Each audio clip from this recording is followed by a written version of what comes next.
Happy Friday! What's up? What's up? Look at that crow just in the nick of time, brother. Whoop whoop.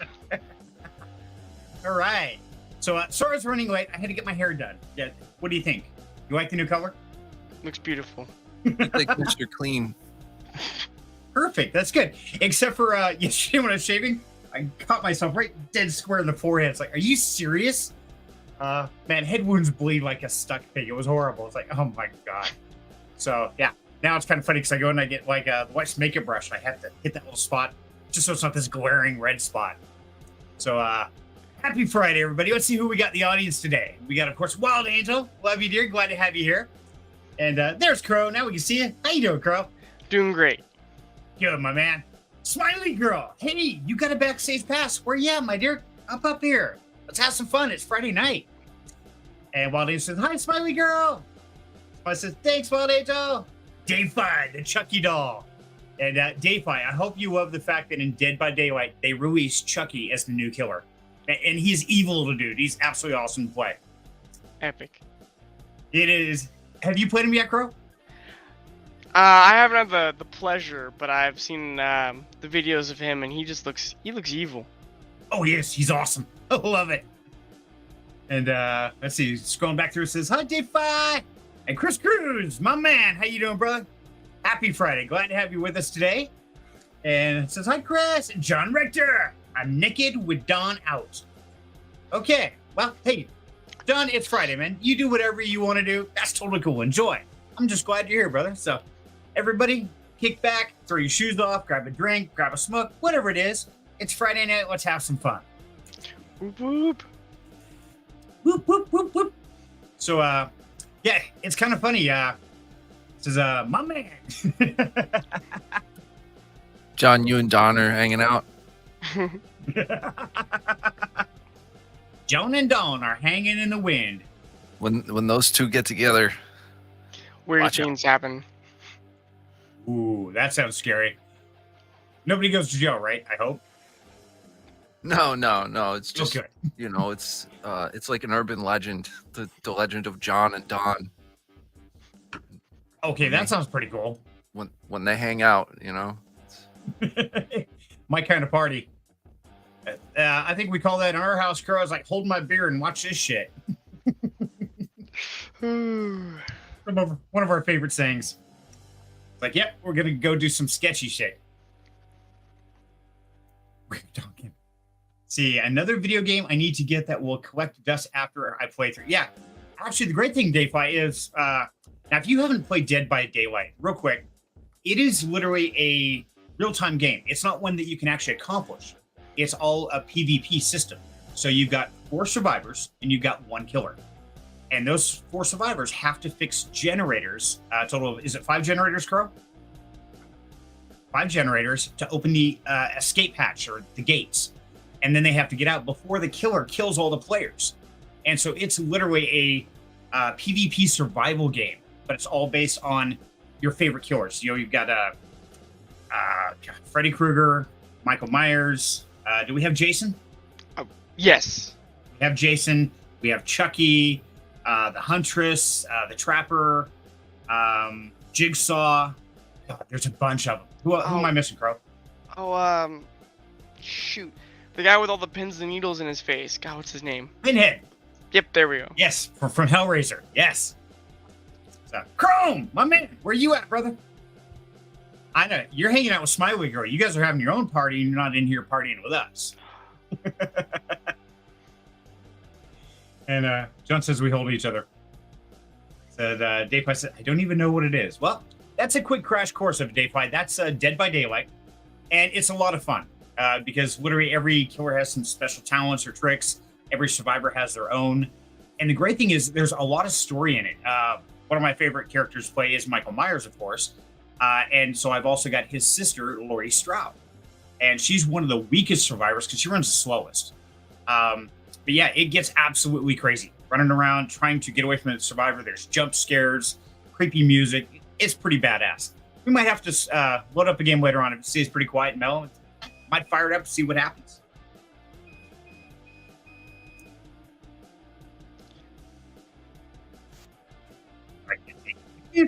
blind guy. Race says 5 gens. Okay, so yeah, show race says 5 gens. Chrome says fun game. Yeah.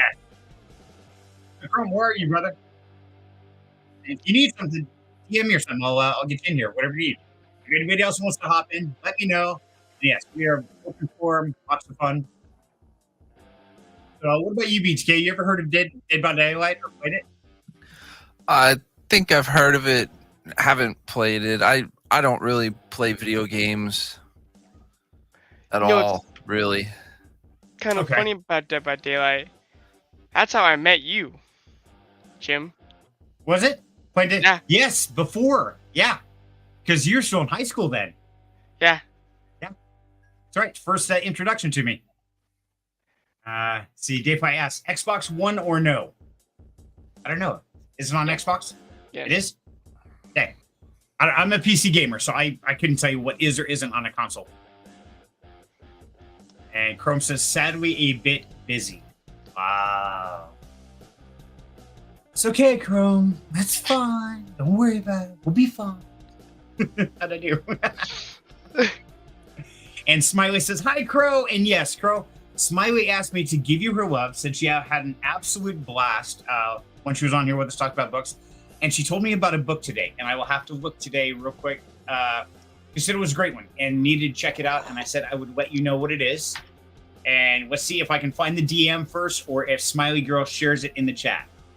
And let's see. I'm scrolling through. It was in Pillars. I got to go dig through the Pillars to find it. Yep. She'll probably tell us first. So we're busy. Just give me GTA 6 and leave me alone. Hey, that works, man. Nothing wrong with that.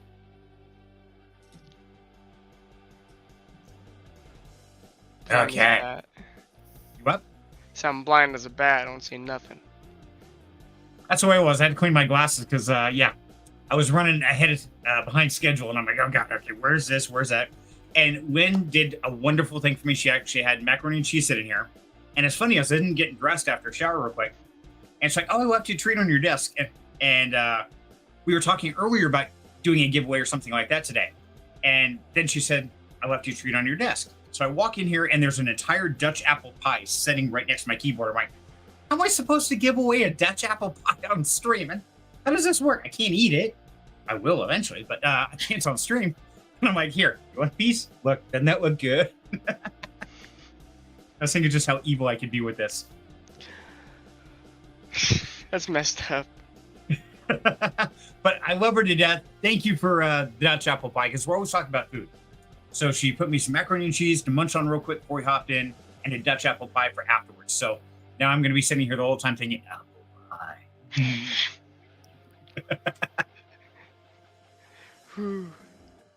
Apple pie. Okay. Yeah. We're already on food, man. How's that work?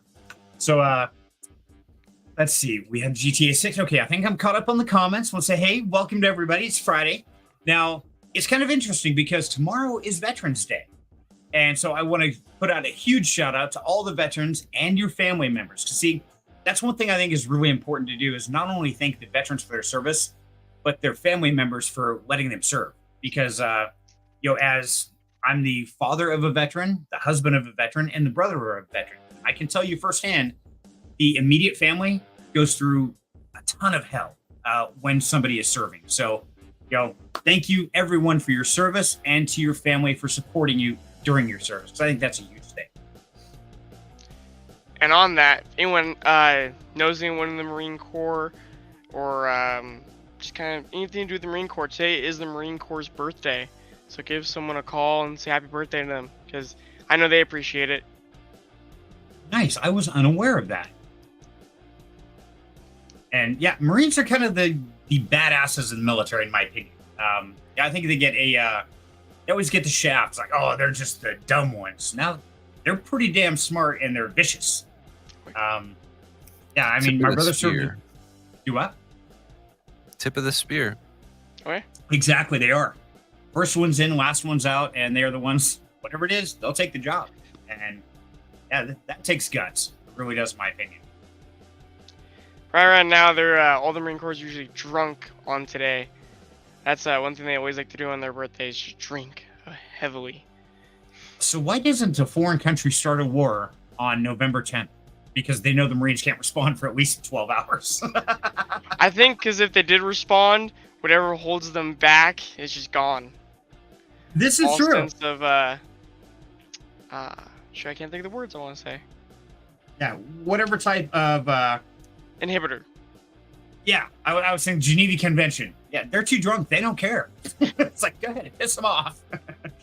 Not only did you interrupt our party, and you pissed off our country at the same time, dude. Yeah, rules are out the window. Game over. That's it.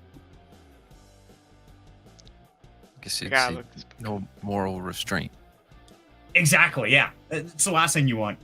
And I know, Curry, you've seen him. BTK, have you watched a guy on YouTube? He's called the Fat Electrician. No. Okay, he's got a bunch of videos about military history. He's a veteran, and he talks about different aircraft and different processes throughout the military, like an E4. How they're the most amazing people to get things done because they do it in the shortest time. But he is absolutely hysterical. The way he tells the stories about the different military vehicles and people and classes is great. If you guys haven't checked him out, I highly recommend for a great laugh. Go check out the Fat Electrician. Never met him personally. I just really enjoy his content. We'll have to do that. Yeah, it's a blast. Yeah, just the way he puts it, it's funnier than hell.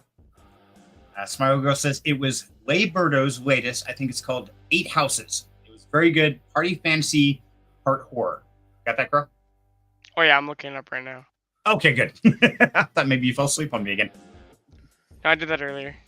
Yeah, good man. Me too. I had to take a 20-minute power nap. Dayfi says, damn it, every week with the food. Yeah, sorry, Dayfi. Hey, at least I don't have the pie in here with me. I do have chocolate up there, so if you need, I can get the chocolate. And Smile says, good point, sir, and I agree. I'm grateful for those serving or who have served. Absolutely. And yeah, it's one of those. And you know, it's kind of funny because Lynn, Wild Angel, is a veteran.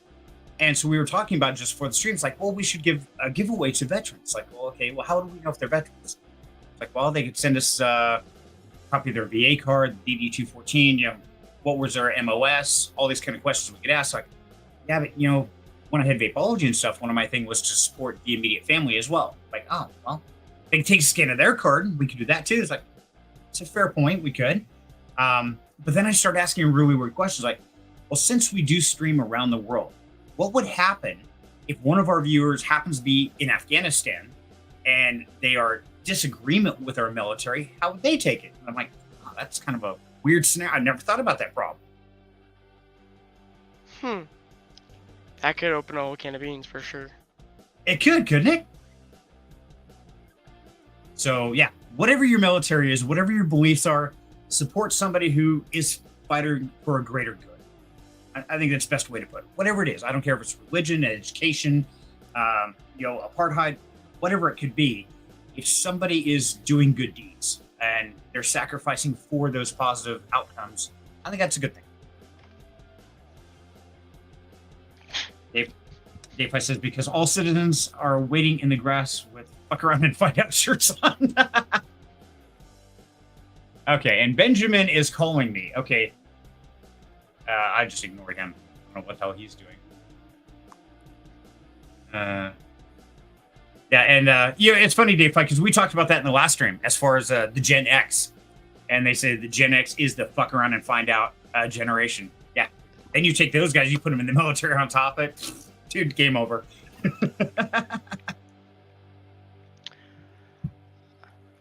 Yes, Steph, I said, nearing the 1,000 subscribers mark. Woohoo! We're getting close. We are inching our way up there. And for those who don't know, why 1,000 subscribers is so huge for a content creator. That's when monetization hits. That means whenever an ad plays, something like that, that the channel gets a little piece of revenue for every time a commercial plays. Now, that may not sound like a big thing, but I can tell you as a content creator and doing my research and learning about it, like 90% of all content creators in the world never attain that 1,000 subscriber mark because it's a long, brutal road. I can tell you I've spent countless hours researching thumbnails and lighting and everything under the sun. And it's a hard field to hoe. Very competitive, and it's very hard to break through that barrier. And so, thank you, Davefly, brother. It's people like you and everybody who's here, sharing this out there, hopping in, having fun, and just spreading word. So I cannot thank all of you enough. And yes, when we hit 1,000 subscribers, it's gonna be a huge party because that's I've been working at this full time for a year now and have not quite attained it, but it's getting really, really close. We're right there. Oh yeah, it's almost been a year. That's crazy to think about since you left Nashua. It is, isn't it? It's absolutely nuts. And yeah, and I mean, at that point in time, it was Christmas vacation because the national plant we worked at shuts down for 2 weeks for Christmas. And it was like 3 days before vacation. And it's like, okay, you know what? I'm going to do it. It's like, hey guys, that's it. Putting my notice, my 2 weeks is the Christmas vacation. When you come back next year, I will not be coming back. I was like, what? Except Crow. He's like, yeah. I call dibs on the locker. He has this. So to put it in perspective, right where we have our morning meetings and everything to get the day started, there's this nice locker. It's split right down the middle. The right half of it is the supervisor, Dan Finnegan's side. He puts all his tools in there. Left was Jim's, and he had like the nicest, most clean locker in the plant. So as soon as I heard he was leaving, I called dibs. He's I like, freaking claimed that. Yep. All people get so mad at me, like, you have so much room, because everyone gets little lockers like this. I got this whole freaking, probably 5.5, 6 foot locker. Yep. 2 feet deep, 2.5 feet wide. Yeah. Shelves, all nice, power. So great. yeah, it is. So I'm glad you did it. So on the previous topics, I don't want to lose control, but we're going to come back to that in a sec, bro. So Smiley Girl says, you work hard. I appreciate how you show us to keep grinding and make your goals happen. Thank you, Smiley. And you weren't here last week. I definitely complimented you because your AMA that you had with Digital Girl and LA, that was a great one. Absolutely wonderful, talking about the women in the crypto space and really going into that because I'd never really thought about it. I think of everybody as equals. I'm never one of those to say, okay, well, you're black, you're white, you're young, you're old, you're male, you're female, and separate the classes. I think of just everybody as all part of the same community. We're all the guys, girls. Yeah, we have fun. And so I think you did a great job on your first AMA, interviewing them and getting those hard questions, those perceptions, because I never really looked at it through those eyes. So my hat's off to you. You're very welcome, my dear. I enjoyed the hell out of it. I thought it was great. Keep it up. You did a great job. But it was really kind of funny because afterwards, Smiley sent me this great, nice long DM and saying, I never realized how hard it is to be the one on stage doing the interviews, asking these questions, keeping the motivation going. And yeah, thank you for your kind words in that. And you know what? You're doing a great job, girl. Keep it up. I'm proud of you. And don't let anybody tell you can't. That's the biggest thing. You're going to have those days when, you feel like you're just beating against the wall over and over. And biggest thing is just keep getting up and just keep pushing forward. So, whoa, Chris Cruz, my man. It's always a party here. Thank you, brother. $20 super chat. Dude, okay. That is a record. That is the biggest super chat I have ever gotten. Thank you, thank you, thank you. Dude, you are a stud. Love it. Whoop, whoop. Team Wildland says, thanks, Chris. Yeah, that's, and like I was talking before, guys, we hit that 1,000 subscribers. That's the full monetization level. But recently, about 2 months ago, I think, they made a light monetization level where you could do super chats, things like that. And that was 500 subscribers and 3,000 watch hours. Okay. And full monetization is 1,000 subscribers and 4,000 watch hours. So we just hit that a couple months ago. And I was so ecstatic for that. And you guys who are giving super chats, things like that, supporting the channel and all this time and energy we put in, thank you so much. It really means the world. I couldn't even... It doesn't matter if it's $1 or $2,000. It all means a ton to me. So thank you, Chris. I love you, brother. Grace, some of you guys want to grind WoW hardcore. All right, fellow World of Warcraft man, I love it. Grinding away, man. I spent probably 3 years of my life when World of Warcraft first came out. The first three. I mean, I lived on World of Warcraft. That was it. And breakfast, lunch, and dinner, that was it. I went to work and I played WoW. That was my life. for like 3 years. So, brother, keep going on it. What about you guys? Crow, I know you played WoW for a while. What about you, BTK? No, like I said, I never really played video games. Okay. Are there any you did play? I'm kind of curious. The last time I played video games regularly, I think like Nintendo 64 was like the newest like thing out there, and on the computer like Doom 2, and it was like a big deal to get it like on CD-ROM and stuff. Like, Right. kind of lost interest after that. That's fair. And you what? That's okay because everybody has their own interests. Now, of course, some of the things we're going to talk about is as gaming, of course, because I'm an avid gamer. Obviously, I have Gallagher with me. I know Crow. When he's not working, that's all he does. He works in games and plays with the dog. That's pretty much his whole life. So, yeah, we're gamers. I don't know what to say there, but I think it's a good thing because there's a lot of games that I've dedicated a ton of time to, and then it faded away. And so that's time of my life that I spent that's no longer there. So I often ask myself, is it worthwhile to do it? It's like, it's a tough question there. That's a good one. Well, then it says, I'm kind of a Mario fan. Hey, I love Mario, man. Except for I hated the fact that those guys could get the turtle and the pipe and they could get it just perfectly and get like 6,000 lives. Like, what's the point? Come on. I never could get the timing down. There was one where you could like slide down the stairs, and every stair you hit, for some reason, you'd get a life from that too. See, and of course, so then you got the Necronomicon code. I always say it wrong intentionally. Yes, I say it intentionally because the Evil Dead fans know what the Necronomicon is. That's the Book of the Dead. So it's kind of the same thing, which is what? Up, down, let's see. Up, down, left. Oh, what is it, Crow? Up, down, left, right, BA start. Got it.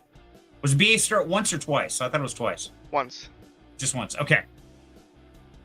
Back to that. Chrome's like, damn, Nintendo 64. Yeah, it's been a while. Duke Nukem. Man, that was an awesome game when it came out. I'm there with you. And Alan, welcome to the show. Glad to have you here. And he says no. Not sure what we're saying no to, but for something out there in the universe, there's a no. I would agree. There's a no for many things. I just don't know what yours is.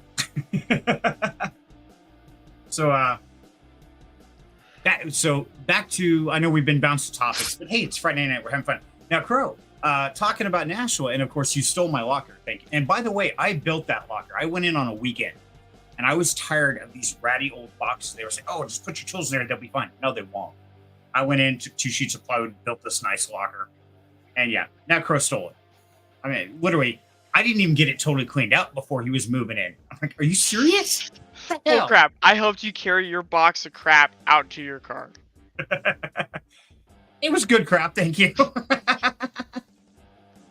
Yes, it was crap.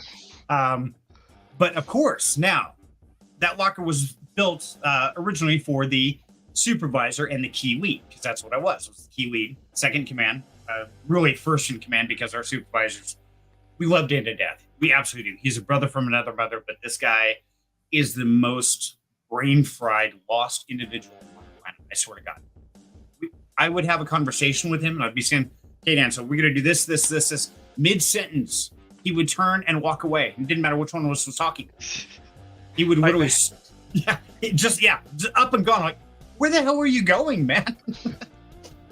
So, yeah, funnier than hell. Love him to death. But now, Crow, since you took over my locker, of course, you got some news to share with us, I hear, that is official as of this week. Yeah. I officially got promoted to the key lead position as of yesterday. Woohoo! Congratulations, Crow. Promotion. So, did it bump you up into the next tax bracket? I don't think so. Well, that's good, I guess. I don't know where my next jump in the tax bracket would be. To jump from, I guess, they're changing it. They're due to inflation, so they're extending the brackets a little. But Okay. if you make like less than 47K, it only gets taxed 11%. But if you make more than 47K, I think it's taxed 22%. So I think I'll slide underneath it before I get in the next tax bracket. well, as sad as it is, that's good because they penalize you for making more money. Right. I'd rather go right under than just right over, because if you just go over the cusp of the tax bracket, you start losing money. Exactly. Yeah. So, well, congratulations on the promotion. And Wild Ant says, "Woohoo! Way to go, Crow!" And yeah, it's an interesting scenario, guys. So let me paint a picture of this. So here's the trick. When I was at National, of course, I started out as a final electrician, trim, did all that, moved up through testing, all the processes there. Accelerated past everybody on my class, including my supervisor. I got my journeyman card a year before he did, because he kept not going through his school. And so then I had to make him do his homework with me. Finally got his journeyman card last year, right, bro? Yeah, last year. Yeah. Okay. There's like a pause. I had to think about it. I want to Okay. say it was 2 years, but I think it's only been 1 year. Yeah, I think it was last year. I got mine 2 years ago. He got his last year because I had to help him get through his final year. And so the funny thing is, you would think the supervisor is the master. Now, he's been there the longest. But the problem is, after I became key lead, nobody would call Dan on the radio anymore. They'll carry walkie-talkies because it's a big-ass plant. And nobody called him anymore. After a while, they're like, nah, don't call him. Call Jim. He'll get it done. And so then when I quit, of course, Crow, he's like, hey, I'm moving my way up. So, of course, he's been advancing, doing great. Really proud of him. And people, since they couldn't go to me and they can't find Dan, because this is Dan, we love him to death, but they started asking Crow. And so it's been, 6 months since last time I talked to Dan about getting you the key lead, Crow? Yeah, about six months. Yeah. It took him that long to make the decision that, hey, maybe I should promote the guy who's doing the job to actually get the job. So it's a challenge at best. And so, Crow, I'm proud of you, brother. And unfortunately, I hate to tell you that, yeah, it doesn't get any better. I can tell you I did everything in my power to make it as streamlined and smooth as possible, and it never worked. It's just the way it is. Hi, Mouse. You have a ghost. She stopped. That's great. Always see the little head go. It's like a horror movie going down back there. There's Mouse.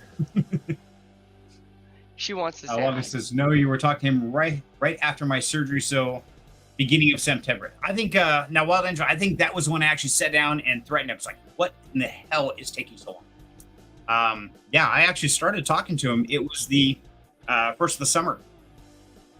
Yeah, that's when I just finally nailed him to the car, because we were out in the parking lot one day, and I'm like, dude, what is taking so long?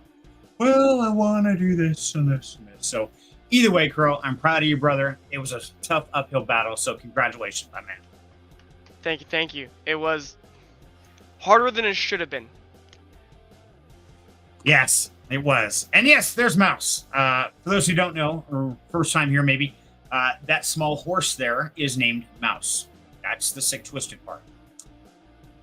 There she is. She can't hear us, can she? Oh, she can. Oh, can she? Hi, Mouse. Mouse. What about say? Mouse? Don't you even? It is so funny to be gaming, and then you'll say her name, and then she'll just perk up. Who? That's Jim. Where's Jim? His dog adores Jim. Ridiculous. Exactly. So, yes. So, congratulations, Crow. And so, speaking of job, BTK, brother, how is the electrical union going? They got some jobs yet, brother? No. And likely that I won't for, till the beginning of next year. It's always very slow with jobs this time of year. So it's a bad time to take a seat, but, it happens. Okay. Now, you're in more the Northeast. So, I mean, do you guys have the same kind of harsh winters where kind of all construction stops, things just slow way down at that point in time? Not really. I mean, things still happen, year round, but just this particular time of year, nobody's ramping up. Okay. Gotcha. So it's not really fading off. It's just no new job starting. Nothing really hitting the ground running. Pretty much. Gotcha. Okay. So, gentlemen, do we have a special topic we want to cover tonight? Since it looks like it's the Three Musketeers here. Love it. Whoop.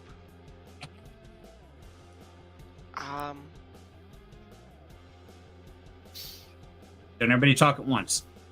We could touch on Call of Duty Modern Warfare 3 came out. Yes, it did. And Crow, I need to have a chat with you, brother, and I think that's a good time to do it. So I was thinking about it today, and we were talking last night because the new Call of Duty Modern Warfare 3 came out, and it's got zombie maps, and it's got more intricate gameplay, gear, things along those lines. And last night after Crow had a long day at work, and it was frustrating, I was about half tired and fried. And we're running around this map, and it's literally like the Three Stooges. It was me and Gage and Crow. And Gage would take off that way. Crow would take off that way. And I'm like, what the hell is this thing? And Crow's like, is that the purple thing? Like half the map is purple. Everything shines and glimmers. I'm like, what does this do? They're like, what's what do? I'm like, it's killing me. What? And I look on the map, and he's like, hell and gone. I'm like, what the fuck? He's like, let's go over here. And I'm like, and it was absolutely hysterical. It was painful at the same time. And I started to think about it. And then I was really getting kind of frustrated. So today I got on with Ratio and Gage. And Crow was off working today. Proud of you for going in and working on your day off. I think it sucks, but congratulations. Good job for doing that. And I spent like an hour and a half in this game. Like, okay, Ratio, what is this thing right here? And I had to ask all the technical aspects of it. And I started to think today, it's really interesting. Because being a gamer most of my life, I kind of pride myself on my gaming abilities, especially being over 50 years old and still being able to play things like COD or first-person shooters that like 9-year-olds are just wasting everybody. I'm not good at it, but I have a lot of fun. Mine's more the strategy gameplay. But I had to do this whole question and answer thing. And I started to think about it. It's kind of humbling. These games are getting more and more technical to where us old time gamers, it's almost impossible to keep up with. And there's all these mechanics to it where it's extremely complicated. And oftentimes I find myself frustrated. I'm like, but how does this work? And what? And they're like, oh, well, but if you look back 3 games ago to the original Black Ops or that, it correlates. And I don't have that history because I wasn't playing the very first Black Ops, where Crow has and Ratio has, and they have. And so it was funnier than hell because last night, Crow, at one point in time, you said, oh, it's just like out of Black Ops, and you ran away. Like, I'm gonna hunt you down and kill you. What did you? But I had to stop and think about it. I had to ask myself, okay, why is that frustrating me? And there's actually a whole bigger area here. And yeah, I'm gonna go on a rant, guys, because you guys are so quiet. So if you want me to shut up, you got to pipe up with something else to talk about. But I started to really think about it, and it's kind of a humbling effect because here's the trick. So, Crow, when I left Nashua, I was leaving to become a content creator full time, and I was really proud of you for stepping up and trying to grow in that position. But now that you have, in a way, there's a little piece of me somewhere inside that says, I've been replaced. That asshole replaced me. Oh, what a dick. And then we get a brand new game out, and I have to ask, okay, Crow, the guy who replaced me, how does this work? He's like, it's the purple thing, and he runs off. Like, you're a dick. I was so tired that I couldn't speak in full sentences. So the only thing that I could say was the thing. Like, that thing. What is the round thing? No, the thing over there. There was a point when I was like, he took this perk that he could see the outlines of all the zombies and all the lootables, all the little things that he can loot. And I didn't know that. So I was asking the question, did you get the upgrade thing? What upgrade thing? The upgrade thing, the big purple ball upgrade thingy. I don't know what you're talking about. I don't know how to explain it. The upgrade thing. And you were just like, I see everything. What do you mean you see everything? Did you take drugs? Yes. And then you sent me a freaking picture, and everything was just red. I was like, what kind of drugs are you taking? You know, sharing is caring. Right. Yeah. Yeah. It was a weird perk because I could see through walls. I could see an outline of everything throughout, like a quarter mile away on the map. And it was absolutely nuts. And I'm like, what is all this shit on my screen? I don't even know what I'm looking at. So, but no, it's really an interesting concept to think about it, though. Because as we get older in life and we start to be not as competitive or not as on the cutting edge of performance, it's really easy to slide back to almost this what was me feeling or anger. Like, why am I not as good as I used to be? And I really had to think about that today. It was an interesting journey I had to go through. So, Crow, you taught me some great wisdom there by making me sit down with those limitations of how the world's changing, how I'm changing. So I'm curious, guys, in the audience, have you felt that? How did you deal with it? Were you able to sit down and work through it, or is that something you're still battling? But you, BTK. Wait, what?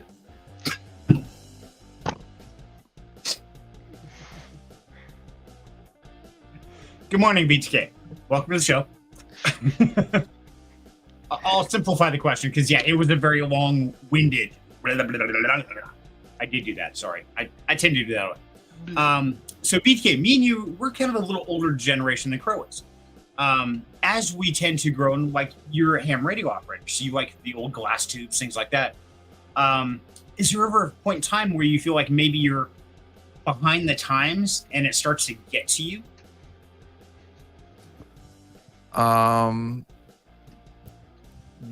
Like in what aspect? Just all the way around in general. As we grow older, as we start to mature and everything, Like we kind of ham radio specifically. I mean, I prefer the old school stuff. I think it's cool, like little tiny semiconductors and crap. Like you need a magnifying glass and special soldering iron for. Like this stuff has no soul. Just like high voltage power supplies and tubes. You know, those circuits are just cooler. So I mess with them. But, you know, I have like also one of the most cutting edge setups set up here too, like as an experimental rig that I honestly use more these days, you know. So it's just like, I don't know, if you're interested in something, you'll be interested in it. You could be ahead of the curve or find your niche or whatever, you know. So many facets of life. Sometimes I choose to be a little antiquated in certain aspects of my life, and certain aspects of my life I think it's very important to stay on the cutting edge or if ahead of the curve if possible. So if that's kind of a BS answer for you, that there you go. Yeah, I can do it BS, man. It's Friday night. We don't care. It's fun. Yeah, it's just interesting. It's something that I always try to stop and analyze myself. Why did I react this way? Why do I feel this way? You know, is it healthy to think or in this direction or that direction? And so it's just one of those. I'm kind of curious as people start to mature and they change in life. Do they go through that same journey? How about you, Crow? And by the way, Smiley Girl says, "Congrats, Crow, on the big promotion. Well Thank done, you. sir." I'd say I've gotten little tidbits and tastes of that similar situation in my life, and yeah, it's hard to come to terms with. It's confusing. Like I remember when the whole jelly thing came out. Like everyone was saying like, "Are you jelly?" Or and I was like, I remember when I first heard that, I was like, "What the hell are you talking about?" Like, are you speaking English? Because jelly is something you put on like peanut butter and toast and jelly, and PB&J, you know. Right. And so like I so confused, and I could see how that was frustrating because I remember being like, "What are you talking about? Keep saying this jelly thing. What the hell is that?" So how did you deal with that? Poorly. I Hey, refused. you're honest. To I like even- that. I refused to even acknowledge someone when they said it because I thought it was stupid. Like if you're jealous of someone, just say, "Hey, I'm jealous of you," and talk about it. But it'd be like, "Oh, you're jelly." It was just weird to me, and I just flat out was like, I'm not even gonna talk when that is used. So you created a healthy boundary for yourself so you didn't lose your shit. Is what you're saying. Nice little padding. Sit in the corner, play with soft animals. Yeah, I'm okay with that. Interesting. So how do you avoid those or deal with those situations, BTK, when you do have this type of like I was talking with the jelly? What's your trick for that? Something that annoys me like that. Yeah. I mean, I don't know. Most of the time, when I find something like that annoying, that's like a new trend that people are doing or saying something, it's like, just because I don't really understand. I don't have a frame of reference. Like, obviously, like some kids somewhere were having a great time together and saying stupid stuff and like started abbreviating words and we're like, yo, you're jelly, and they were having a great time. And it probably did sound dumb as hell, but like, they started saying it, so like that's their context. And then I hear him saying it and I'm like, oh, wow, that just sounds dumb. But, it's just, where am I at that day? Would I allow myself to like stop and think about all that shit? Or like, am I feeling negative or just like, no, that's dumb. Like, whatever. Like, I don't know. There's a path. You choose your path. And I'll say, full disclosure, 95% of the time, I don't have time and I'm in the mindset to be like, let me consider all these things. I'll just be like, no, that's fucking dumb. And, continue on my way. But, it's just how you feeling that day? And I think that's a great answer. And sometimes that's one of the hardest things. It's just like I put out in my short that I do on Today's Your Day just a little while ago. Sometimes you got to create these healthy boundaries. Sometimes you just got to walk away. It's like, yeah, nah, ain't doing it. Just not going to play. And I think the ability is really important. I see so many people in life go through it, and whether it's say somebody cut them off in traffic, this person mistreated that person over there, but this guy over here has to get involved in their mess. Like, what are you doing? Just separate yourself. Just like, you go your way, I'll go mine. Have a nice life. Later. I 100% agree. That is an important skill. It's a tough one too. I mean, we always want to be involved. We always want to fix things, but unfortunately, you can't always fix things, especially with other people. In fact, I've often found that one of the hardest things to do is to try to fix somebody who doesn't want to be fixed. It doesn't matter if they're addicted or what's going on.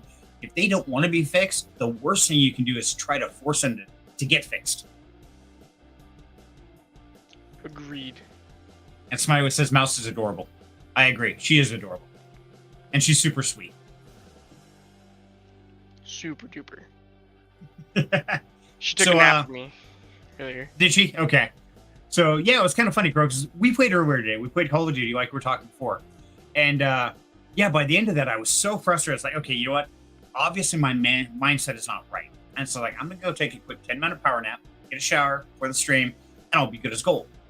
And I think one of the biggest things, just like we're talking about, is sometimes we have to separate ourselves, even from ourselves, when we're not in a healthy mindset.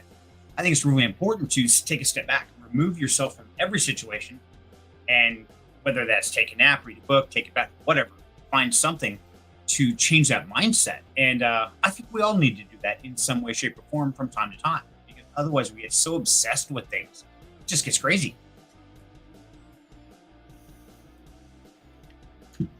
Dave says, I'll fix them real fast. Absolutely, Dave. So it definitely takes more energy to have an open mind, but if you open your mind a little more in most situations, you'll be more you'll naturally be more accepting of things, I agree. And yeah, I think that's one thing that a lot of people don't realize is the energy it takes, like you said, to have an open mind. A lot of people are stressed the hell out, dude. People are spread so thin right now. All the crap's going on. Like, it's just you're not gonna find a lot of like happy people with like extra mental space to consider like being open minded about stuff. They're just gonna be like, all right, who's next? What do you want? Okay, that sounds dumb. Fuck off. I got shit to do. Like, does that sound familiar though? Like, oh yeah, it does. Yeah, man. Very much so. it's Friday night. I can sit here and think about it. But if you caught me in the middle of my, routine or whatever, I'd probably, maybe not so aggressively, but you'd probably hear something along those lines. Exactly. Yeah. Dave White said 100%. And, that's one of the most interesting aspects is to be able to stop in the middle of the chaos and do a quick analyzation, even if it's a few seconds. That is really tough to do. I've tried to do it when my emotions are raging or I'm hyper focused on getting something done and somebody asks me a question, I'm like, get out of my face. And I'm like, whoa, shit, sorry. And then I have to go back and apologize because I feel like an ass. I'm like, man, I really didn't mean to rip your head off. I was hyper focused. It's no excuse. It's like, I should have thought. And so then I feel bad. And so I always find it really important for me to go back and say, hey, I'm sorry. I did not mean to just jump down your throat. But don't ask me a stupid question again. Come on, think for yourself, man. What's wrong with you? Now, Crow, I'm curious. Now that you're Kiwi, that was always one of my biggest things. I mean, you heard me lecture constantly. Stop, think, try to figure out. If you can't figure it out, then come ask. That was one of my biggest things, as you know. Are you still dealing with the same stupid shit? Somebody walks up to you like, what's the red wire go to? Oh, constantly. And I coined one of your famous responses. Where the fuck's your print? Good man. And it's so hard. I see why it was such a big theme for you, because you take the question to Dan, and Dan will do his best to explain it without the print. Right. I won't. I'll wait for them to go get a print, or I'll find them a print, and then we will look at it and be like, okay, you want to know where the thermostat is? Instead of trying to be like, it's over here in this room, I'm just going to be like, right there on your print. There you go. And yeah, I think that was one of my biggest headaches. And I'm curious, BTK, because you being an electrician, you probably had the same kind of deal when you're training somebody or anything, where guys come up to you and ask you the dumbest question. You kind of wonder how they don't hurt themselves with a screwdriver, because it's just such an asinine question.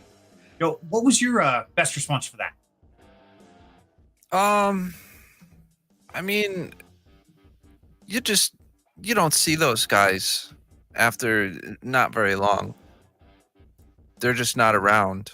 They get laid off. Dude, it's so cutthroat. Like, even if you're like an A+ mechanic, you're gonna get laid off quickly. So like the guys that can't do anything or like have to ask a million questions and won't like go look at the printers, they're just gone. It's like they be like, like, are you done yet? Is probably what I would say. I'd be like, they'd be like, oh, like, be like, look, like, are you done yet? It's like you're an A journeyman, local whatever, making obscene amounts an hour, like, and you're asking me this. Like, you have to say that to him without saying it. Right. Okay.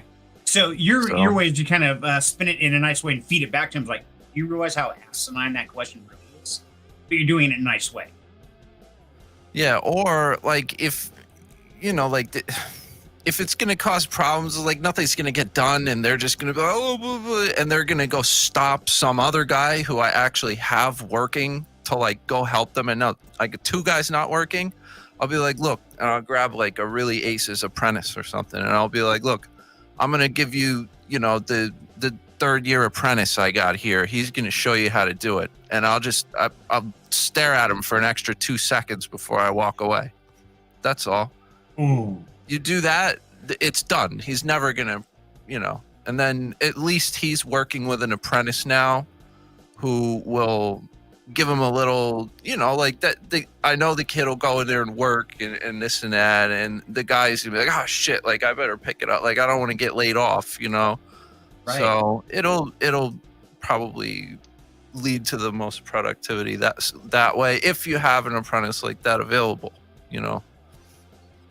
That's a good way to do it. I like that. That's it kind of flips the coin back on them. The point being, like, yeah, if you just like fuck them and like, like it's your problem, and you're gonna get laid off, then I know what's gonna happen. He's gonna go stop some other guy from working who's actually working. and go bother him because he knows that he's going to get a shitty answer from me. Or even That's worse, he messes something up because he thinks he knows what he's doing, and then you gotta come by later and fix it.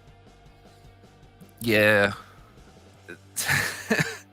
That's always brutal. And I was really famous for, I would go, our plant was literally like a quarter mile from one end to the other. I would go to the other end of the plant, get somebody's like, follow me. And we would walk in just dead silence all the way to the back. Said, now this is fucked up. Fix it. You know how to do it. Well, I thought this was right. Did you look at the print? No. Is it right? Well, I think so. No, we don't think. It either is right or it is not. Now, obviously it's not right or you wouldn't be standing here. What's wrong with it? Now we go through it in a very black and white, right and wrong fashion. And it took a lot of time. And that was one of the biggest things is, I could have fixed it myself in 60 seconds. But instead, I'll take a couple minutes to go find him, grab him by the scruff of the neck, bring him back, and now fix it. But the biggest thing I found is over time, those problems stopped happening. And so I always felt it was worthwhile to do so. Basically, like, there's all that going on, right? But just a little insight into how, like, the kind of jobs that I'm on run. They're all, like, large commercial buildings and stuff like that, warehouses, whatever. It's... it's cutthroat all the way up the ladder. Like the guys in the office, they have to basically bid the thing at a loss to get in there, right? And they know that. They're losing money right off the bat. They're paying us this and that and other thing. So it's a losing battle. And then what they do every time is they'll go in, they'll look at the prints, they'll find stuff that's wrong or isn't going to work, and they will race to have you go put that stuff in, right? They get change orders from that. They start, coming back to a break even, right? The more change orders you can rack up, and then you got stuff that's on ticket after that. It's like not contract. Listen, we need this changed.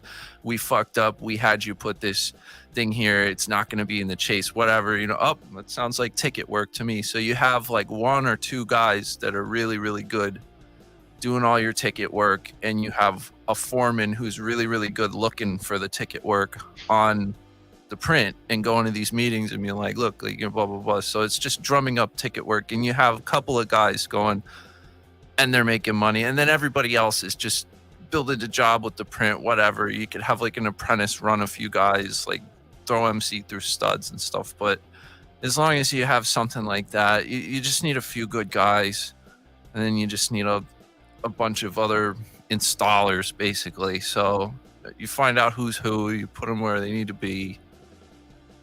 It's really annoying. Yeah, that's a totally different system than we're used to. And yeah, definitely unique. You got something to say about that. And so Waldam says, I know that if Serenity catches me at the wrong time with crypto stuff, my brain shuts down and I get cranky. Yeah, and I think that's it. I think it's one of those, if we're not willing to listen at that point in time, or somebody catches at the wrong time or hard focus, yeah, I think our first reaction is just to turn and jump down somebody's throat. And I think we all do it. And for me, that's one of my hardest things to stop doing, is to stop, pause, like, okay, wait a second. Obviously, they're coming to me for a reason. Now, if it's just asinine, then I have a problem. If it's a legit question, like, hey, I want to make sure I cover it. So it's interesting. Now, it really blows my mind because BTK, now you work in a very different environment than what Crow and I are used to. We were, I used to work in a manufacturing plant. And so the electrical engineer or architect would bring over these prints and they'd say, here, build this. And I would start going through them. And I'm like, dude, that's a code violation. That's a code violation. This is all wrong. It's all illegal. So I'd go fight with my drafters, and they would get a hold of the architect. It was a big fight. And of course, the architect's like, no, it's fine. No, it's not. And so it was like a pissing match. And then if we tried to charge them to fix it, they're like, well, no, you can't charge that. But it sounds like in your environment, that's very different. You build whatever they draw, and then you charge them to fix it after the fact.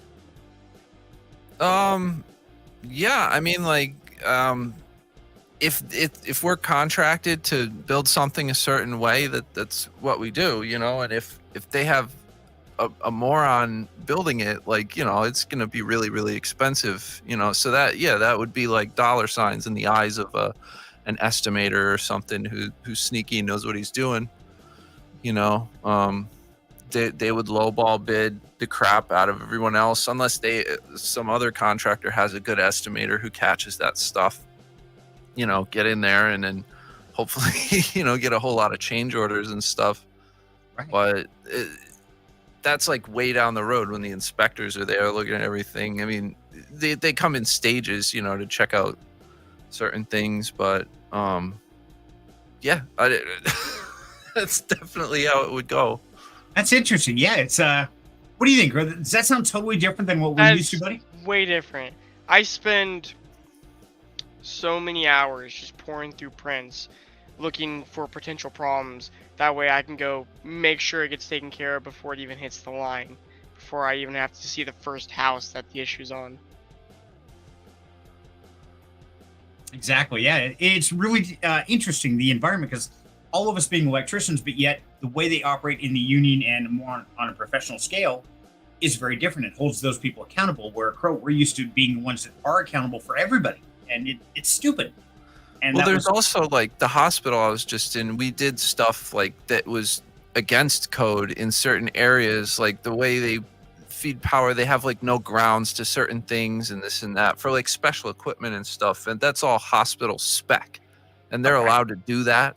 So there's like crazy situations like that too, but for the most part, like you're going like beyond the code when you build a lot of these places, like the pharmaceutical plants, manufacturing stuff. Like they have building spec. Like you can know the code up, down, and sideways, and that's the problem in the union.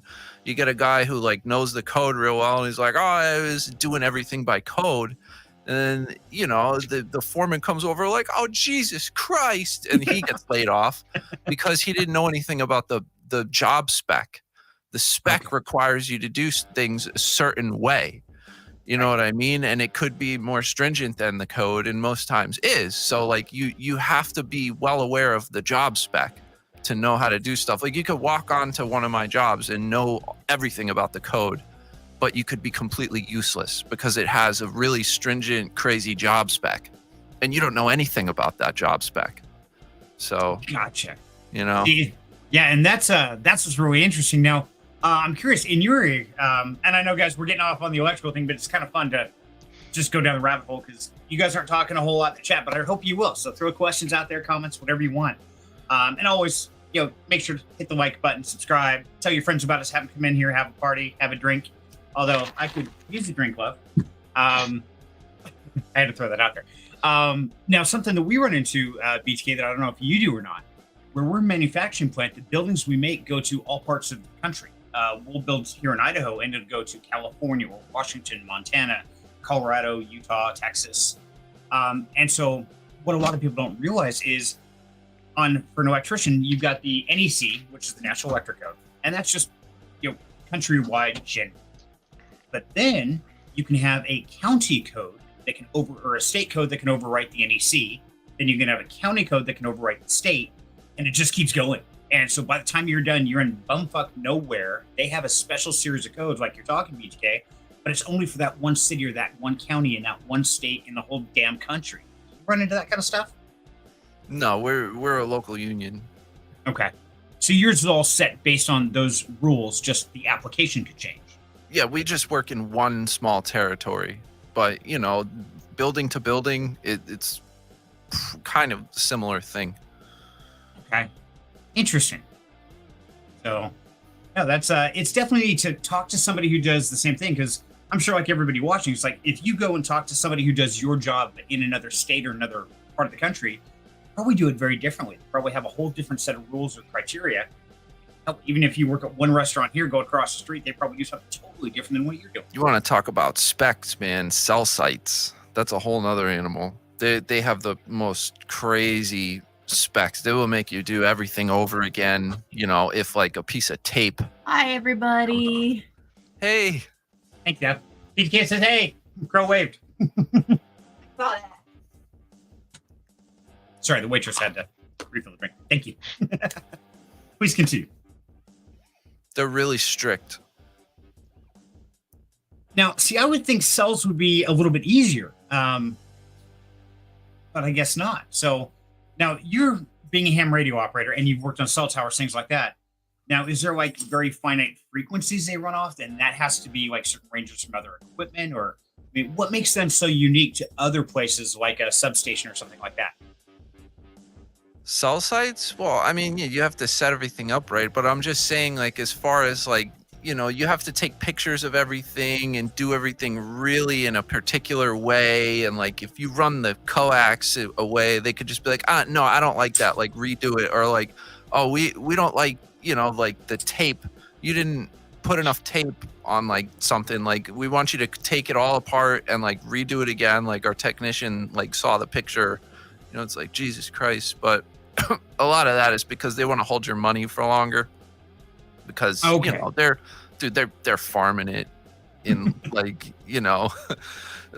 50 million APY degen stuff. No, just kidding. But they're trying to make, they've got the money and they're trying to make a little money with it, so the longer they can hold it. Right. And that makes sense. I know a lot of businesses do that. The longer they can wait to pay back loans or do different things, even a day or two. I mean, you start talking hundreds of thousands of dollars that they put up. Yeah, I mean, it gets crazy. I know they're at Nashua. They charge what is it, like $10,000 per day if it's late on delivery for each house. I mean, 13,000. 13,000? Oh, it went up. Okay, great. At least on the project Excuse we're me. doing right now, Fox Hollow Uh-huh. is the name of the project. Because of the way our production manager worded the contract with them and everything, yeah, every day that a house is late, it's $13,000. How many boxes are there in that project? Oh Jesus, there's Outflow. I gotta look at it. something like, I want to say it's like 180. So 180 boxes at 13,000 a day per box. And you start doing the math on that. That's some stupid level of money. Anybody else feel we're in the long run of work here? I mean, I'm it's not just, that crazy about working for wages at all. I agree. Me neither. That whole thing of work for an hour, get paid for an hour. Nah, you never get ahead that way. You got to find a way to work for an hour, get paid for 10 hours. That's the way to do it. Yeah, just Hmm. have stuff that puts money in your pocket and not, be able to do like other things or whatever you want. There you go. Passive income. Not have to work at all and still get paid. Yeah. that's the way to do it. Minimal work. Exactly. So now that brings me to another thing. So I'm really curious about now this week we've seen, because we're all in crypto to some degree, we've seen the things just go absolutely insane. So I'm kind of curious, BTA, is there anything that stands out to you on these things that have been pumping or things that you're kind of betting on the future, whether it's Solana or Ethereum or any of those, something that, maybe some interesting whispers you've heard on the horizon? Like, do you want me to like say something is going to go to the moon in my opinion? Because God, I no. don't generally say stuff like that, but No, I don't know. Just curious on. I know I was just reading. I read an article. God, what was that article? I just read a little bit ago. It was one of the banks doing something with Solana, and I forget what it was. Oh, they had just listed Matic and Solana. A bank is offering those along with Bitcoin, Ethereum, things like that. So it was really kind of neat to see that horizon broaden out as far as instead of just doing the top 3 cryptocurrencies at banks, now they're starting to go more into the what we call the altcoins, if you will. Yeah, I don't know. I have a tiny little bit of Solana, like 2.5 tokens or something, because I have a helium miner that has been mining helium, and I dump that crap occasionally. And I don't know, I had Solana was down, well, it was like under $20, I think like $17 or $18. Like, it went way down and came up a little bit. And I was like, oh, what the hell? Like, I have this helium tokens here, and like they're not impressing me too much. Like, fuck it, I'll convert them to Solana, and I'll just hold some Solana. Like, great, instead of helium tokens. So that happened, and then like it started mooning a couple weeks later, and I was like, well, hot damn, you know. Solana's just taken off. I don't know. People Right. like Solana. It's not really my favorite thing. I don't have a ton of it, but I'm holding that over Helium tokens, and it's working out. There you go. And yeah, and that's the biggest thing is, I mean, right now we see Solana's on this tear. I mean, it's done what, a 2.5x in like 3 weeks, 4 weeks, something like that. Something like that. So it makes you wonder, where's it going to go to? What's its purpose? What's it exploding for? I would say down from here. You know, like, it's not just gonna go up forever, but Right. And no, that's one thing. You know, we cover a lot on the Rags to Riches, and a lot of people who are watching Rags to Riches, they also stop in here and it's like, what are these guys talking about? You know, and it's one of those we try to tell people. It's like, you know, if you buy $10, $5 worth a week, something, you can really make a change. And I don't think people see how that's possible. So I'm kind of curious. So BK, if I were to give you $10 a week for the next year, Bitcoin. Okay, good call. Now, and I think that's a good solid bet. I don't think it's the highest earner, but I definitely think it's a solid bet. So why would you choose that instead of more of a DeFi or something like that? Because I think that Bitcoin is just a bit safer, like less risk, you know, and I look at the cyclical like history of Bitcoin, and you know, I enjoy the fact that it's, you know, can't be inflated. Right. So that's kind of nice. Like, you know, I would put money, like gold is really cool too. You know, Right. You could buy some gold or silver or something, but like I guess the argument there is, well, how much gold is there? Can you tell me? Or how much silver is there? Can you tell? I don't know. So Bitcoin's kind of cool in that way. Like, I don't know, maybe it'll go to zero. It's really, really unlikely. Not gonna happen. But there's Might go also, low, you know, it's cool stuff. Did you look at that software thesis that I sent you at all? I don't remember if I did or not. It's you know, it's a thesis about Bitcoin and how proof of work systems like that could be used for like power projection in the future. Yes, I did kind of glance through it. I did not read it in depth by any means. I read like the first paragraph. And went, whoa, okay, I've got to put this aside and really focus on it. And to be honest, I'm guilty. I forgot. I'm sorry. I will definitely read that though this weekend. Yeah, but dude, if like someone like my dad, right, like started off and he would like follow me into some DeFi stuff, and I'd be like, oh, you have to like, you know, take this thing and stake it and go to this contract and then blah, blah, blah. He's just like, dude. And I realized, like, you know what? Like, just get some Bitcoin, you know, like Right. you'll probably do better than like with people fucking around with other stuff, you know? And the great thing is you won't really have to think about it too much. You just set up like a DCA and, you know, you could take some profits in this cycle, or you could just wait 10 years and forget about it. Like, you know, That's it's it. up to you. It'd be interesting. I mean, if you go back 10 years ago and you were to put, you know, $10 a week into Bitcoin at that point in time when it was like nobody knew what it was, and you held it till now and you started looking like, oh my God, that would be like winning the lottery. That'd be insane. So, I mean, like I personally have put $10 into Bitcoin every week for the past year. I started last August.